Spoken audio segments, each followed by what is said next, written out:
معزز سامعین گرامی قدر، آج 17 دسمبر ہو چکی ہے اور آئندہ آنے والے خطبے سے قبل یا اس دن پاکستان میں غالباً 25 دسمبر ہوگی یا 24 دسمبر ہوگی۔ آپ کے سامنے بر صغیر پاک و ہند میں نہیں بلکہ پوری دنیا میں 25 دسمبر کو ایک تہوار منایا جاتا ہے جس کو آپ سب بھی جانتے ہیں اور ہم بھی جانتے ہیں۔ اس کو کیا کہا جاتا ہے؟ کرسمس۔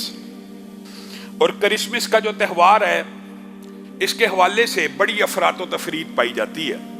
میرے بھائیوں، یہ اکیڈیمک ایک بحث ہے، یہ عقیدے کا ایک مسئلہ ہے، یہ اسلام کے بنیادی اصولوں کا ایک مسئلہ ہے، اور جب مسئلہ کسی خاص فیلڈ سے متعلق ہو تو اسی کے ماہروں سے اس کے بارے میں رائے لینی چاہیے۔ ہمارے معاشرے کے اندر اس حوالے سے بڑی افراد و تفرید ہے، حتیٰ کہ بعض مذہبی جماعتوں کے اندر بھی آپ دیکھتے ہیں انہیں یام میں لکھا جاتا ہے کرسمس پیکج، مسیحی بھائیوں کے لیے کرسمس کے تحفے، مسیحی بھائیوں کے لیے ان کی عید کے تحفے۔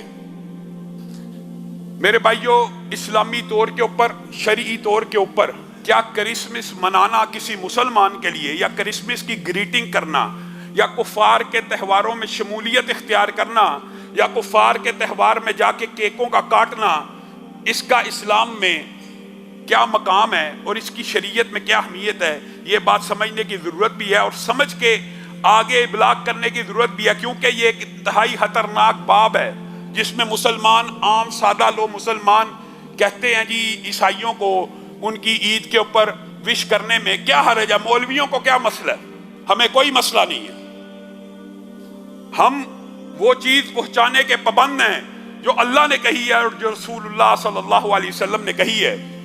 رسول اللہ صلی اللہ علیہ وسلم نے کفار کی مذہبی رسومات اور عبادات کے حوالے سے ایک کلیہ بیان کیا، حتیٰ کہ میں نے تو آپ کو پہلے سیرت کے باب میں یہ مفصل آپ کے سامنے ذکر کیا تھا۔ رسول اللہ صلی اللہ علیہ وسلم عام عادتوں میں بھی مشرکین کی مکہ میں اور یہودیوں اور عیسائیوں کی مدینہ میں مخالفت کرتے رہے۔ کجا عبادت کے معاملات ہوں، جو عید ہوتی ہے وہ عبادت کا معاملہ ہوتا ہے، دنیاوی معاملات کا معاملہ نہیں ہوتا۔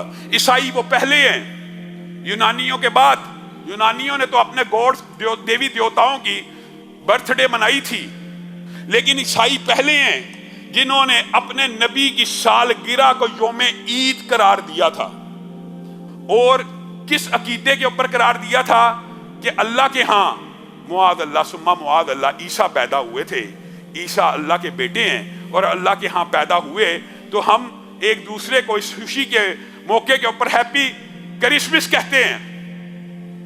یہ کسی مولوی کا جواب نہیں ہے، یہ اللہ رب العزت نے سورہ مریم میں اور قرآن کی دیگر سورتوں میں خود جواب دیا ہے۔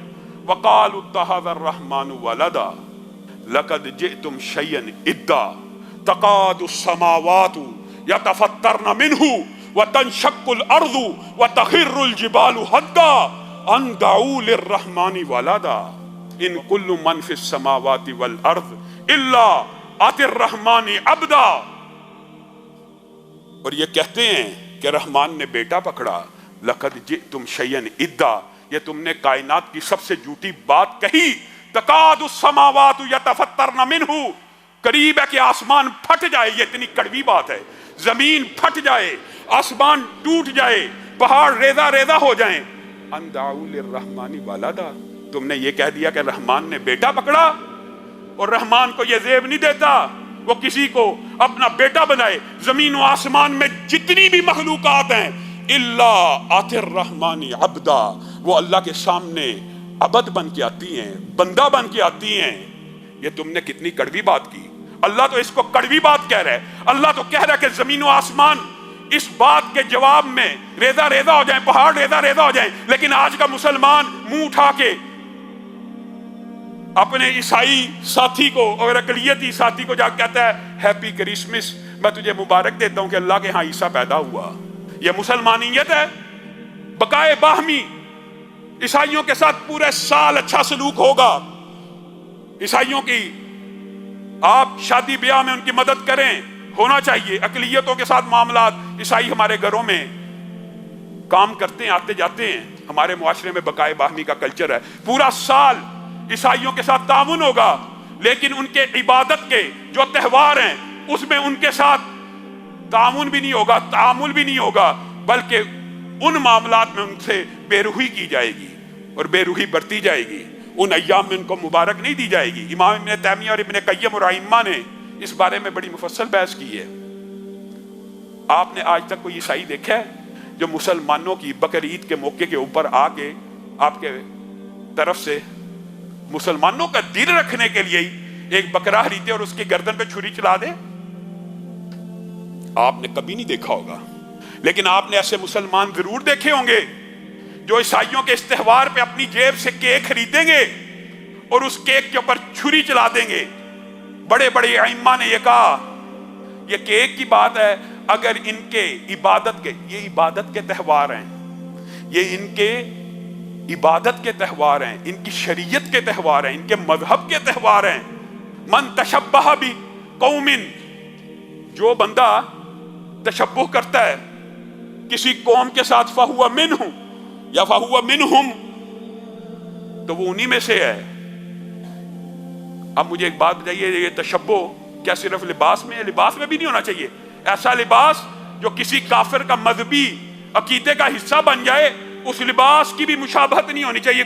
کجا یہ کہ آپ ان کے تہواروں کی مشابہت کرتے پھریں اور ان کے تہواروں کے اوپر جا کے کرسمس کے کیک کاٹیں، اور بڑے بڑے حاجی اور بڑے بڑے علماء بھی کرسمس پیکج دے رہے ہیں اور عیسائیوں کے ساتھ شریک ہو کر ان کیک کے اوپر چھری کو چلا رہے ہیں۔ حضرت عمر نے کہا کافروں کی اعیاد کے موقع کے اوپر، عیدوں کے موقع کے اوپر ان کی عبادت خانوں کا روح بھی نہ کرو، کیونکہ اللہ کا غیظ و غضب ان کے اوپر نازل ہو رہا تھا، کیونکہ یہ تہوار انہوں نے خود گڑے ہیں، یہ خوشی کے تہوار نہیں ہیں، یہ اللہ کو ناراض کرنے کے تہوار ہیں۔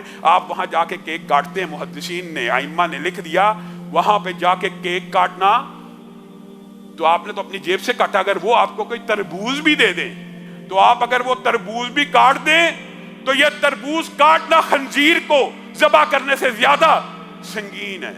لیکن میں اور آپ اسلام کے ان بنیادی عقائد سے مسیحیوں کے ساتھ تعاون کریں، پورا سال ہے، تعاون پورا سال ہے۔ عیدوں کے اوپر وش کرنا، اس سے اجتناب کرنا مسلمانوں کی ضرورت ہے۔ لیکن میرے بھائیوں، میں اگر سوختہ سامہ ہوں تو یہ روز سیاہ خود دکھایا ہے میرے گھر کے چراغاں نے مجھے۔ اللہ تعالیٰ نے قل هو اللہ احد اللہ الصمد لم یلد ولم یولد کے بارے میں تو کہہ دیا کہ میرا کوئی بیٹا نہیں، اور نہ اللہ کو ضرورت ہے کہ کوئی بیٹا بنائے۔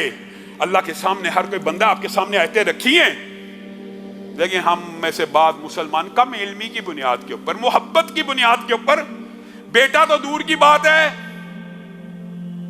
اپنے نبی کو اللہ ہی کا جز بنا دیتے ہیں، معاذ اللہ۔ یہ بھی دکھ کی بات ہے کہ نہیں؟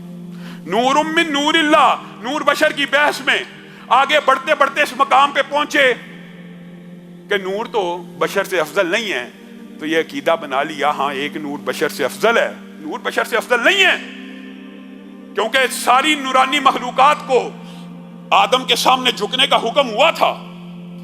آدم اشرف المخلوقات ہے، لقد خلقنا الانسان فی احسن تقویم، سب جانتے ہیں اشرف المخلوقات انسان ہے۔ نور آدم سے افضل نہیں ہے، ایک نور افضل تھا، انہوں نے کہا اب کوئی بات نہیں بنتی تو نور من نور اللہ کہہ دیتے ہیں، نبی کریم صلی اللہ علیہ وسلم کو اللہ ہی کا نور بنا دیتے ہیں۔ عیسائیوں نے تو ابن اللہ کہا اور اللہ تعالیٰ نے ان کے اوپر لعنتیں بھیجی اور کہا آسمان پھٹ جائے، زمین پھٹ جائے، پہاڑ ریزہ ریزہ ہو جائیں۔ اتنی گندی بات، اتنی بری بات، رب کو گالیاں دیتے ہو۔ اگر رب کا بیٹا کہنا رب کو گالی ہے تو ربی کا حصہ بنا دینا کیسا ہے؟ نور من نور اللہ، اللہ ہی کے نور کا حصہ ہیں۔ وَجَعَلُوا لَهُ مِنْ عِبَادِهِ جُزًا، اور تم نے اللہ کے بعض بندوں کو اللہ ہی کا جز بنا دیا۔ اور اس بات کو بھی اللہ رب العزت نے کلام حمید میں نبی کریم صلی اللہ علیہ وسلم کے ذریعے سے سالو کروایا۔ اے اللہ کے حبیب، قل کہہ دیجئے، قل ان کان للرحمن ولد۔ قرآن پاک میں توحید کی بھی اللہ تعالیٰ نے انتہا کی ہے اور یہ آیات ان میں سے ہیں۔ پیارے نبی کو اللہ حکم دے رہا، قل آپ کہہ دیجئے، ان قان للرحمن ولد، اگر اللہ کا کوئی بیٹا ہوتا، اگر اللہ کا کوئی بیٹا ہوتا فانا اول العابدین، تو اللہ کے بیٹے کا بھی یہ حق تھا کہ اس کی بھی عبادت کی جاتی۔ میں محمد صلی اللہ علیہ وسلم اس کی عبادت کرتا، لیکن اللہ کا کوئی بیٹا نہیں ہے۔ اللہ کی جتنی بھی مخلوقات ہیں وہ ساری کی ساری اللہ کے سامنے بندہ بن کے آتی ہیں، غلام بن کے آتی ہیں، عبد بن کے آتی ہیں، مخلوق بن کے آتی ہیں، نہ بیٹا بن کے آتی ہیں، نہ ہمسر بن کے آتی ہیں، نہ جز بن کے آتی ہیں، نہ کل بن کے آتی ہیں۔ یہ آپ کو کس نے مغالطہ ڈال دیا؟ اللہ ہی کا حصہ بنا لیا، اللہ ہی کا جز بنا لیا، اللہ ہی کو مخلوقات میں مان لیا، اللہ ہی کو ہر جگہ کے اندر مان لیا۔ اللہ مخلوق سے جدا ہے، اللہ ہے، اللہ خالق ہے، باقی ہر چیز مخلوق ہے۔ ہاں مخلوقات میں ہمارا عقیدہ یہ ہے کہ کائنات میں مخلوقات میں سے افضل بشر ہیں، اور بشروں میں سے بھی اور تمام مخلوقات میں سے بھی سب سے افضل اگر کوئی ہیں تو آمینہ کے لال ہیں۔ یہ عقیدہ ہے۔ بعد از خدا بزرگ تو ہی قصہ مختصر ختم بات۔ اللہ خالق ہے، باقی ہر چیز مخلوق ہے، اور مخلوقات میں سے سب سے افضل نبی مکرم ہے، لیکن نبی مکرم بھی اللہ کی ذات کا حصہ نہیں ہے، نبی بھی اللہ کی اولاد نہیں ہوتے، نبی بھی اللہ کا جز نہیں ہوتے، نبی بھی اللہ کے بندے ہی ہوتے ہیں۔ وہ بھی لوگوں کو یہ تعلیم اور تبلیغ کرنے آتے ہیں کہ لوگوں کی عبادت سے نکل کر ایک اللہ کی عبادت کی طرف آ جاؤ۔ میرے بھائیوں، یہ کرسمس کا فلسفہ، یہ عیسائی تہواروں کا فلسفہ، یہ کفار کے تہواروں کا فلسفہ، ہولی ہو، پتہ نہیں کیسے کیسے ہیلوئین، کیسے کیسے تہوار مسلمان یعنی تشبہ کر رہے ہیں۔ یعنی رسول اللہ صلی اللہ علیہ وسلم کی حدیث ان کی نظر میں کوئی اہمیت نہیں رکھتی۔ اور آخری بات کر کے میں اپنی بات کو ختم کروں گا۔ میرے بھائیوں، جیسے اسلام کے اندر آپ کو بتلایا امر بالمعروف ہے، صرف اسلام امر بالمعروف کا نام نہیں ہے، نہی عن المنکر کا نام بھی ہے۔ اور نہی عن المنکر کی حدیث من رعا منکم والی سب نے سنی ہوگی، سب کو یاد ہے۔ من رعا منکم منکرا والی حدیث سب نے سنی ہے۔ جو کوئی تم میں سے منکر دیکھے کوشش کرے ہاتھ سے روکے، نہیں استطاعت رکھتا زبان سے روکے۔ یہ حدیث سب کو آتی ہے۔ اس حدیث کے آ جانے کے بعد پوری امت کی یہ ذمہ داری ہے، جو حقیقی منکر ہے، جو حقیقی گناہ ہے آپ کے، لیکن یہ بات بھی سمجھنے کی ضرورت ہے، اکیڈیمک بحث ہے کہ منکر وہی ہے جس کو قانون اور اسلام اور شریعت منکر کہے۔ منکر وہ نہیں ہے جس کو بندہ گھر بیٹھے سوچے یہ منکر ہے تو وہ منکر ہے، نہیں۔ لیکن اگر کوئی دیکھتا ہے تو اس کے اوپر یہ ذمہ داری ہے۔ آپ دیکھ رہے ہیں کہ ڈاکو ایک بچے کو یا عورت کو لوٹ رہا ہے، آپ میں استطاعت ہے، سکت ہے، آپ اس کو روک دیجئے، اپنے ہاتھ سے پکڑ لیجئے۔ شریعت کا یہ اصول ہے، یہ شریعت کا ضابطہ ہے، اس کو پکڑ لیجئے۔ ہاں نہیں پکڑ سکتے، کمزور ہیں، تو چیخو پکار کر دیجئے، پکڑو اس کو، یہ ظلم کر رہا ہے، آواز اٹھائیے۔ اگر اتنی بھی سکت نہیں، اپنی جان کا خطرہ تو دل سے تو برا جانیے۔ لیکن آج ہم امر بالمعروف کے اوپر لگے ہوئے ہیں، نہی عن المنکر کے بارے میں ہم نے سب نے خاموشی تانی ہوئی ہے۔ میرے بھائیوں، گانا جس طرح تنہائی میں کمرے کے اندر سننا حرام ہے، اسی طرح پبلک میں، کنسرٹ میں، کالج میں بھی حرام ہے۔ اسی طرح اگر یہ کنسرٹ اور گانا بجانا کسی اور اسلامی ملک میں ہو تو بھی جائز نہیں ہو جاتا۔ یہ آپ کو کسی نے مغالطہ ڈال دی ہے۔ یہ آج کل معاشرے کے اندر بڑا المیہ ہے۔ یہ جو حکمرانوں کی جو منکرات ہیں، ان کی جو نواہی ہیں، ان کو جو منع کرنا ہے ان کے کان میں جا کے کرنا ہے۔ جو منکر اعلانیہ ہو اس کا رد اعلانیہ ہونا چاہیے۔ اور دکھ اور افسوس کی بات ہے، جس طرح کمرے میں گانا گانا بھی حرام ہے، ناچ گانا منع ہے، مسجد میں بھی منع ہے، لیکن ایمانداری سے بتلائیے مسجد میں گانا گانے کی سنگینی زیادہ ہے، مسجد میں ڈانس کرنے کی سنگینی زیادہ کہ گھر کے کمرے میں؟ مسجد میں زیادہ ہے نا۔